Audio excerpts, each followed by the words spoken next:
थाप देत आहे आणि मी शेषराव शिवमूर्ती कोरनोळे। आज उपोषणाचा तिसरा दिवस आहे। पहिल्या दिवसापासून प्रतिक्रिया माझ्याकडे विस्तार अधिकारी साहेब आले आणि मला त्यांनी सांगितलं हे अर्ज घ्या आणि आम्हाला सहकार्य करा। मी काही त्यांचे अर्ज घेतले नाही, स्वीकारले नाहीत। दुसऱ्या दिवशी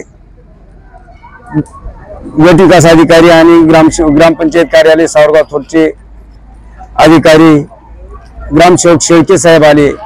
त्यांनी सुद्धा असंच अर्ज घेण्यासाठी आणि उपोषण मागे घेण्यासाठी आम्हाला अर्ज केला। मी काही घेतलो नाही आणि मला म्हणते ग्रामसेवक साहेब आणि व्हिडिओ साहेब तुमच्याकडे ठोस पुरावे काय आहेत? माझ्याकडे ठोस पुरावे न्यायालयाचा आपल्याकडे पुरावा आहे, न्यायालयाचा त्यांनी मोगम पुरावा आहे असं म्हणून सांगत आहेत। तसेच आपल्याकडे भूमी अभिलेखचा कागद आहे, त्याला सुद्धा त्यांनी मान्य करायला तयार नाहीत। त्यांच्याकडे अटला खाडाखोड करून ठेवलेली आहे, तिथून रस्त्याच्या ह्याच्यावर खाडाखोड केलेली आहे। अशा पद्धतीने त्यांनी करून आपल्याला छळ करत आहेत आणि आपल्याला म्हणत आहेत की तुमच्याकडे ठोस पुरावे काय आहेत। आता ह्याच्यापेक्षा माझे ठोस पुरावे दुसरे कोणते देऊ त्यांना?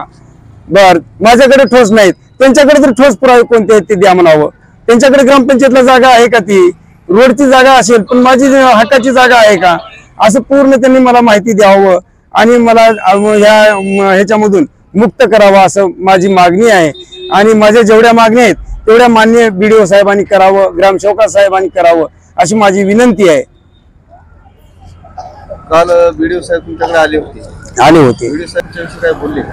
बोलले त्यांनी पत्र घेऊन तुम्ही आम्हाला सहकार्य करा, काहीतरी मार्ग काढू असं म्हणले। पण आता काय मार्ग करणार आहेत? मी लिखी द्या म्हणलं त्यांना, काय मार्ग काढता होते ते कोणतेही द्यायला तयार नाहीत। त्यांचे पुरावे त्यांनी दाखवायला तयार आहेत, पण माझा पुरावा तिने स्पष्ट असं कोणता नाहीच म्हणते। तिने मोगम पुरावे आहेत म्हणते।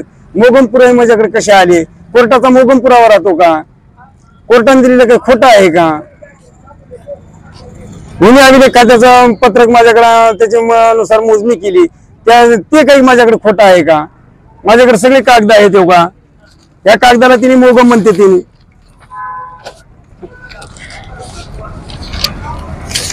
तो काही भूमी अभिलेख खात्याची पावती आहे,